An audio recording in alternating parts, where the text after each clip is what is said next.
दर्शकों नमस्कार। कृषि दर्शन कार्यक्रम में आप सभी का बहुत बहुत स्वागत है। किसान भाइयों, आज के इस महत्वपूर्ण अंक में आपको हम देंगे खेती किसानी से जुड़ी हुई महत्वपूर्ण जानकारियाँ।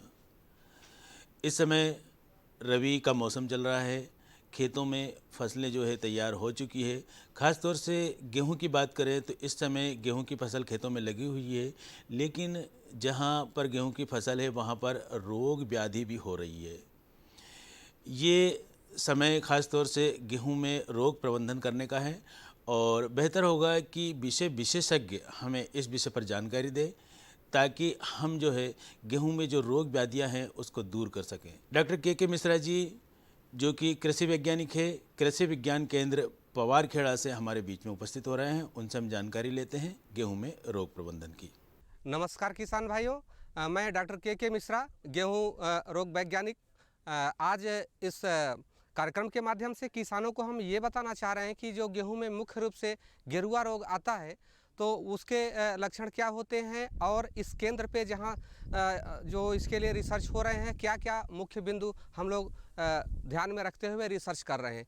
तो सबसे पहले बता दें कि तीन तरह के गेरुआ रोग होते हैं। एक तो काला गेरुआ जिसको तना गेरुआ भी कहते हैं, स्टेम रस्ट, और दूसरा जो है पत्ती पे आने वाला तो उसको हम लोग लीफ रस्ट बोलते हैं, और तीसरा पीला गेरुआ है।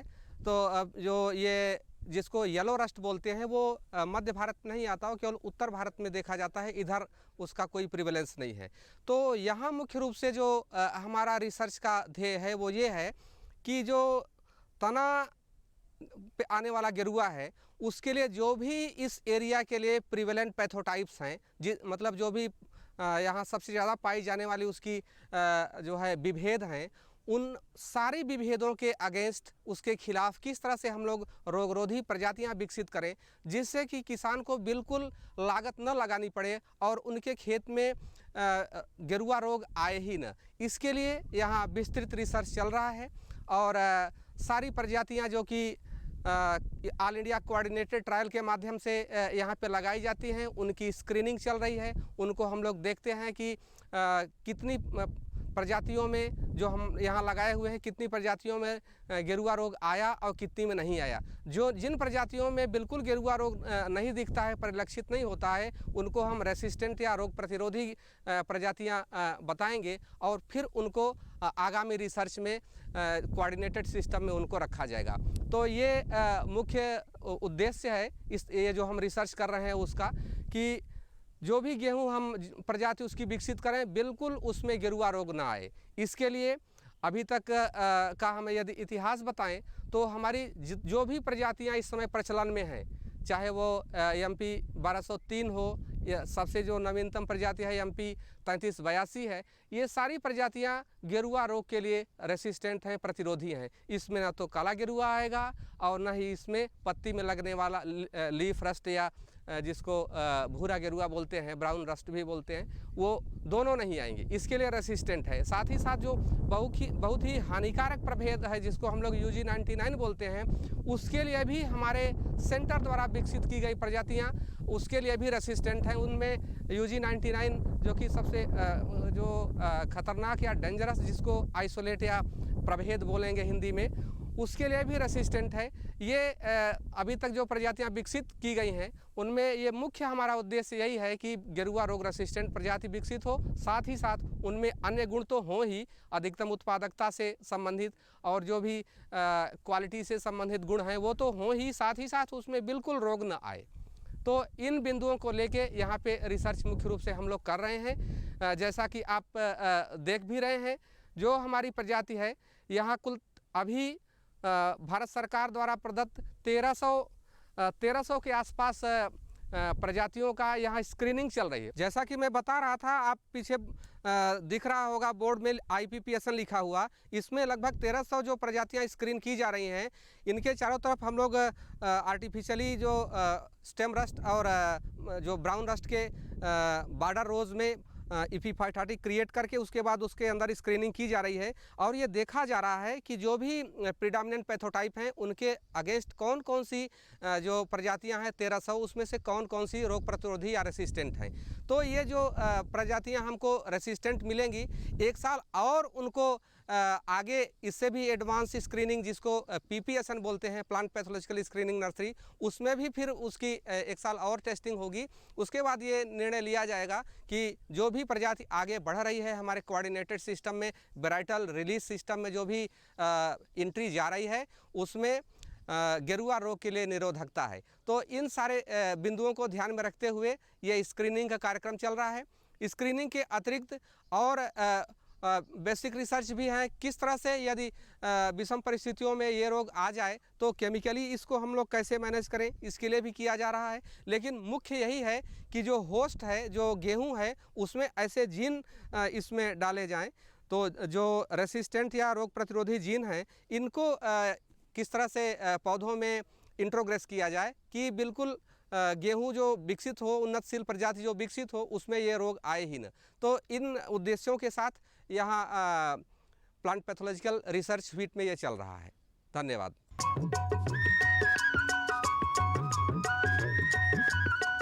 अरे भाई, सुना नहीं क्या? KCC ने किसानों का जिंदगी बदल दिया है। देश के छोटे किसान 1,60,000 रुपये तक का कर्ज बिना किसी गारंटी को ले पाएंगे। ब्याज खोरों से भी पीछा छूटा। मैं तो जैविक खेती का पूरा सामान मंगा लिया। KCC का भी कोई दबाव नहीं है। ब्याज चुकाने के लिए पूरा 1 साल मिलता है। समय पर भुगतान करने पर केवल 4% के सालाना ब्याज पे लोन मिल गया मुझे।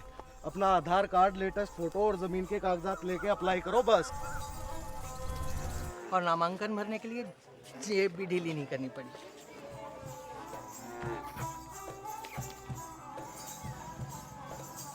चाचा, उधार चुकाने के 24 घंटे के बाद उतने ही पैसे वापस निकाल सकते हैं। KCC ने किसानों की जिंदगी वाकई बदल दी है। तो आप भी किसान क्रेडिट कार्ड अपनाएं और सहजता से ऋण पाएं। अरे सुन तो। मुझे क्या सुनाना चाहते हो? जो सुनाओ मेरी सौतन को। किसको? अरे वही तुम्हारा मोबाइल फोन, जिससे सुबह शाम दिन रात चिपके रहते थे और कहते थे किसान कॉल सेंटर से बातें हो रही हैं। अच्छा, ये बात है। हाँ, क्यों? क्या हुआ? अब बात नहीं होती क्या? अब तो झट से बात हो जाती है। संबंधी समस्याओं का अपनी भाषा में तुरंत हल पाने के लिए पूरे भारत में किसी भी फोन से हेल्पलाइन नंबर पर संपर्क करें। किसानों का दोस्त किसान कॉल सेंटर।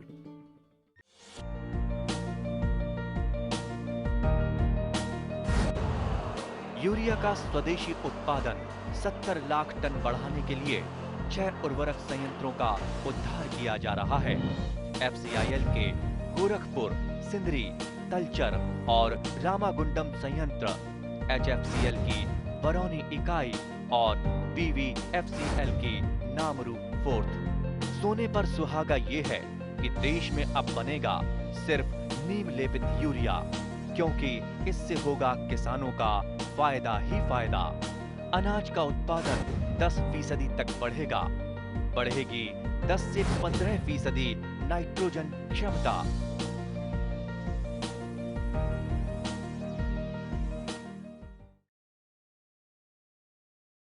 किसान भाइयों, खेती किसानी एक महत्वपूर्ण काम तो है ही, साथ ही साथ एक ऐसा रोजगार का जरिया है जिससे एक ही काम के साथ साथ अनेक व्यवसाय हम सृजित कर सकते हैं।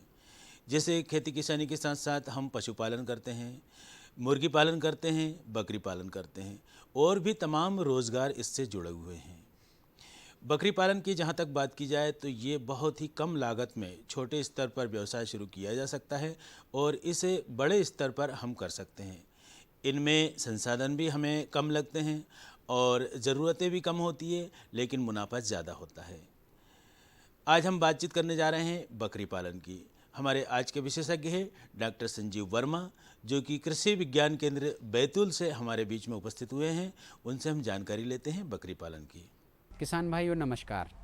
कृषि विज्ञान केंद्र बैतूल में आपका हार्दिक स्वागत है। किसान भाइयों आज हम चर्चा करेंगे बकरी पालन पर। खेती के साथ साथ सहायक व्यवसाय के रूप में किसान भाई यदि कोई व्यवसाय अपनाते हैं तो उससे उनको आर्थिक लाभ मिलता है, अतिरिक्त आमदनी होती है और साथ ही साथ उस पैसे का वो इस्तेमाल अपने कई उपयोगी कामों में कर सकते हैं।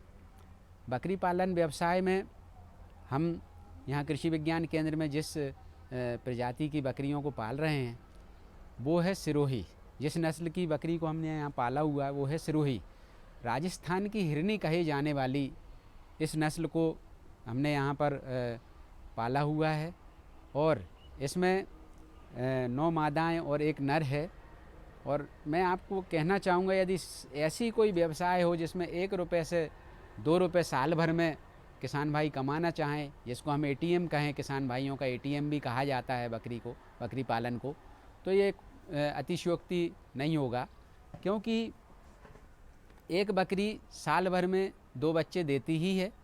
और यदि आपने 10 बकरियां पाली हुई हैं जिसमें 9 मादाएँ और 1 नर है, तो आपको साल भर में 10 के 20 होना तय है।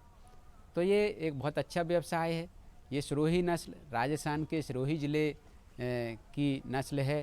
ख़ास करके इसकी जो विशेषता है, इसकी चितकबरी जो हिरन जैसी दिखती है ये दिखने में पूर्णतः, और इसकी खाल भी बहुत महंगी बिकती है किसान भाइयों। मैं आपको बताना चाहूँगा, क्योंकि वो हिरन की खाल को रिप्लेस करती है।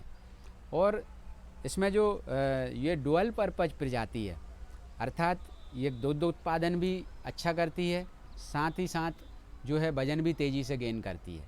इसकी जो बकरियां हैं तेज़ी से वज़न में वृद्धि करती हैं। अभी जो मध्य प्रदेश में मैं बताना चाहूँगा 400 रुपये केजी के हिसाब से बकरियों के वज़न से बिकती हैं, और बकरे 450 रुपये केजी के वज़न से बिकते हैं। और यदि हम देखें तो इनने अभी जो बकरियां आप देख रहे हैं, लगभग 4 महीने में इन्होंने लगभग 10-10 किलो वज़न गेन कर लिया है। अर्थात अब मैं यहाँ बताऊँ आपको, यदि उसको कॉइन के रूप में, तो लगभग 4000 रुपये कीमत प्रत्येक बकरी की बढ़ गई। अर्थात 4 महीने में 4000 बढ़ते हैं, साल में यदि वो दुगना करती है वज़न भी, तो भी ये एक आमदनी है। दूध उत्पादन में 1 से 1.5 लीटर दूध ये प्रजाति की बकरियां देती हैं। और इसका जो दूध है, किसान भाई यदि अच्छे से हॉस्पिटलों में संपर्क करें, जो नवजात शिशुओं के लिए बहुत उपयोगी होता है बकरी का दूध। जिन माँओं को दूध नहीं होता है तो वो आमतौर पे उन्हें उन बच्चों को बकरी के दूध पीने की सलाह दी जाती है, छोटे नवजात शिशुओं को।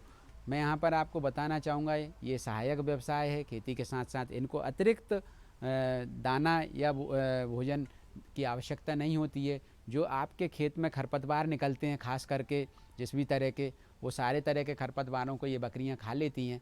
तापमान बहुत अधिक हो उसके प्रति भी वो सहनशील होती हैं, और तापमान कम हो तब भी वो सहनशील होती हैं। सिरोही नस्ल जो है, जहाँ सिरोही जो ज़िला है, वहाँ कई बार ठंड में बहुत कम तापमान भी हो जाता है, और गर्मियों में तापमान काफ़ी ज़्यादा होता है। तो ये उसके प्रति भी सहनशील है। विशेष देखभाल की आवश्यकता इनको, एक टंगिया बीमारी कभी होती है, FMD की समस्या कभी हो सकती है, तो उसके लिए मैं आपको बताना चाहूँगा किसान भाई को, इनको नेचुरल इनकी पालने की व्यवस्था होनी चाहिए। ये हमने जो क्रैच बना रखा है, इस तरह के आप क्रैच बना लें, वहाँ पहाड़ी पत्थर ला के डाल दें। उसको प्लान करने की ज़्यादा ज़रूरत नहीं है, ऊंचा नीचा होना चाहिए, समतल जगह ना हो वहाँ। तो इनको वो जगह बहुत उपयुक्त लगती है, उसमें विचरण करना पसंद करती हैं ये बकरियाँ। तो मैं यहाँ मतलब विशेष देखभाल की आवश्यकता नहीं यहाँ कहना चाहूँगा किसान भाइयों को। इनको अतिरिक्त समय देने के, सुबह और शाम में उनको भोजन व्यवस्था कर दें। वो यदि सुबह आप उनको जो क्रैच में छोड़ने के उपरांत वहाँ पर भोजन ट्रे होते हैं, भोजन ट्रे में आप उनको भोजन दें। और इसमें जो छोटे बच्चे हैं उनको अलग व्यवस्था कर दें, ताकि और उनकी देखभाल उचित हो सके।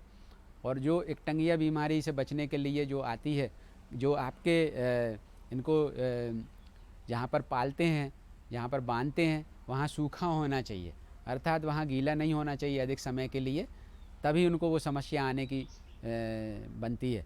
तो यहाँ मैं किसान भाइयों को कहना चाहूँगा, अतिरिक्त आमदनी के तौर पर बकरी पालन व्यवसाय एक बहुत ही उपयोगी व्यवसाय है।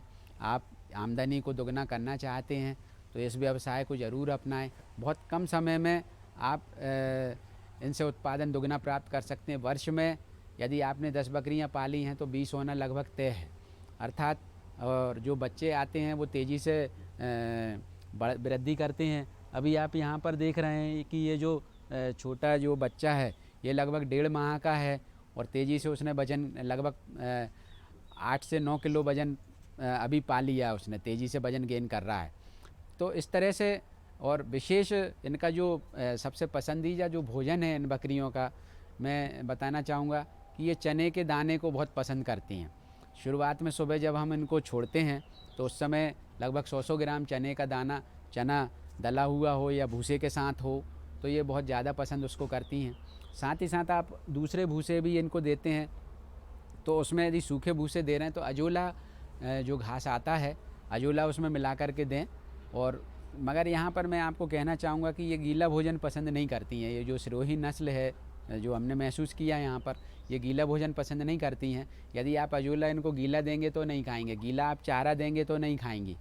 अर्थात उनको ड्राई ही तरह का भोजन होना चाहिए, सूखा हुआ भोजन होना चाहिए, वो इनको पसंद होता है। इस तरह की फीडिंग इनको करना उपयुक्त होता है। आपके जो भी बीट्स खरपतवार जो आपके खेतों से निकलते हैं वो ये, और इसके अतिरिक्त आप चूँकि जो बैतूल ज़िला है पूरा जंगल से भरा हुआ है, यदि इनको स्टाइल फीडिंग ना करके यदि हम छोड़ेंगे बाहर ले जा कर के कि इनको जंगल में सुबह शाम 2-3 घंटे के लिए लेके जाएं इनको, तो अभी इनकी दिन भर की 24 घंटे की भोजन की पूर्ति हो जाती है। अर्थात इनको बहुत ज़्यादा आवश्यकता नहीं होती है।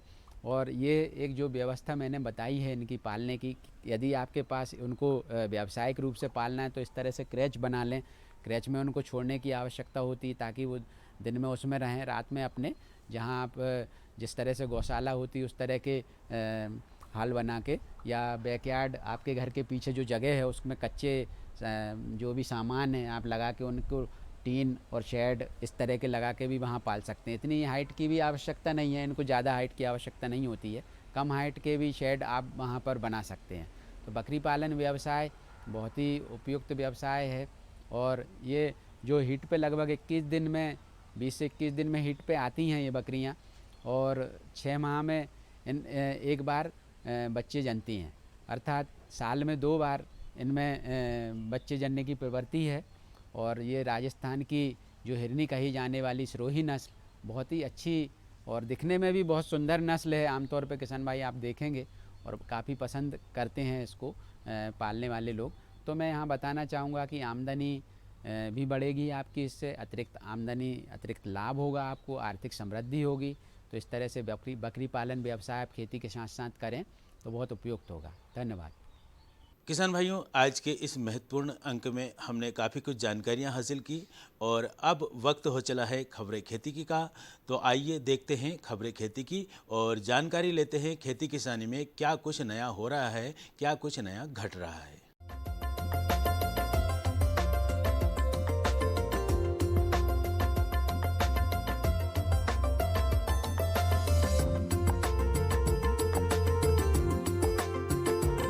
नमस्कार किसान भाइयों, खबरें खेती में आपका स्वागत है। आइए नजर डालते हैं आज की खास खबरों पर। किसान प्रथम कार्यक्रम समीक्षा बैठक का आयोजन, संतरा बागानों की देखभाल, होशंगाबाद जिले में रेशम उत्पादन की नई पहल और रतालू उत्पादक महिला किसान विद्या रानी लोधी। और अब खबरें विस्तार से।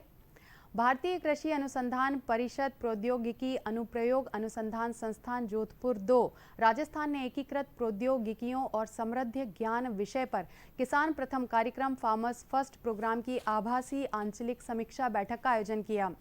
डॉक्टर बीपी चहल, अतिरिक्त महानिदेशक भारतीय कृषि अनुसंधान परिषद ने अपने संबोधन में कृषि विज्ञान केंद्र योजना के एक हिस्से के रूप में किसान प्रथम कार्यक्रम के तहत चयनित भारतीय कृषि अनुसंधान परिषद के अनुसंधान संस्थानों और राज्य कृषि विश्वविद्यालयों को शामिल करने पर जोर दिया। डॉक्टर एसके सिंह, निदेशक, ने किसान प्रथम कार्यक्रम को समग्र तरीके से लागू किए जा रहे एफएफपी के उद्देश्यों और अवधारणाओं के बारे में जानकारी दी। उन्होंने इस बात पर भी जोर दिया कि 2022 तक किसानों की आय दोगुनी करने की भारत सरकार की पहल को एफएफपी लागू करने वाले भागीदारों द्वारा भी साकार किया जाना चाहिए। बैठक में भारतीय कृषि अनुसंधान परिषद संस्थानों और राज्य कृषि विश्वविद्यालयों के वरिष्ठ अधिकारियों ने भाग लिया। इस माह तापमान में वृद्धि के कारण संतरा बागानों में सिंचाई का अंतराल कम कर दें। भूमि के प्रकार के अनुसार 5 से 10 दिन के अंतराल से डबल रिंग पद्धति से सिंचाई करें। अपने खेत के खरपतवार उखाड़कर उसे पेड़ के नीचे वाष्पीकरण कम करने के लिए तने के चारों तरफ 5 से 10 सेंटीमीटर ऊंचाई पर सूखी घास अथवा भूसा बिछा दें। और अंबिया बहार के फलों की असमय फल गलन कम हो जाती है। अंबिया बहार के फलों की गलन रोकने के लिए फल वृद्धि के लिए 2,4-D 1 ग्राम के साथ यूरिया 1 किलोग्राम प्रति 100 लीटर पानी में घोल बनाकर छिड़काव करें। वातावरण में तापमान 35 से 40 डिग्री से सेंटीग्रेड तक आ जाने से बगीचों के पेड़ों को होने वाले नुकसान से बचाने के लिए 2,4-D 1.5 ग्राम तथा 1 किलोग्राम पोटेशियम नाइट्रेट 100 लीटर पानी में मिलाकर छिड़काव करें। संतरे को फाइपोपथोरा रोग से बचाव के लिए संतरे के तने ग्रसित भाग जहां से गोंद का स्राव हो रहा है उस भाग को तेज छुरी से छील लें और उस पर मेटालक्जिल MZ अथवा फोसाटील AL 2.5 ग्राम प्रति लीटर पानी में घोल बनाकर छिड़काव करें। इस घोल का उपयोग जमीन में जड़ों पर भी करें। आत्मनिर्भर अभियान के तहत एक जिला एक उत्पाद के लिए चयनित रेशम उत्पाद एवं इससे जुड़ी गतिविधियों को प्रशासन द्वारा बढ़ावा दिया जा रहा है। जिला प्रशासन के प्रयासों से जिले में बावई स्थित रेशम केंद्र मुहासा एवं सिवनी मालवा स्थित रेशम केंद्र कोटरा निमावा पुनः शुरू होंगे। बंद रेशम केंद्रों के फिर से शुरू होने से स्थानीय लोगों को विशेषकर महिलाओं को रोजगार मिलेगा। जिला रेशम अधिकारी शरद श्रीवास्तव ने बताया कि रेशम केंद्र मुहासा में एवं कोटरा निमाचा रेशम केंद्र में 30 एकड़ कुल 45 एकड़ क्षेत्र में मलबरी पौधारोपण किया जाएगा। महिला किसान विद्या रानी लोधी ग्राम घनश्यामपुरा तहसील बटियागढ़ जिला दमोह मध्य प्रदेश लगभग 30 एकड़ भूमि की इस किसान की परंपरागत खेती दूसरे किसानों की तरह ये गेहूं, चना, मूंग, उड़द, सोयाबीन आदि है, लेकिन अपनी खेती को तकनीकी रूप से बेहतर बनाकर और कम लागत में अधिक उत्पादन लेने के लिए वे हमेशा तत्पर रहती हैं। विद्या रानी लोधी का जो प्रयोग उन्हें प्रसिद्धि की ओर ले गया है वह था रतालू की खेती। कृषि विज्ञान केंद्र दमोह के वैज्ञानिकों के निरंतर संपर्क में रहने और उनके प्रशिक्षण कार्यक्रमों में भाग लेने से यह विचार उन्हें मिला तो कृषक रतालू की खेती के प्रयोग का खतरा मोल लेने से पीछे नहीं हटी।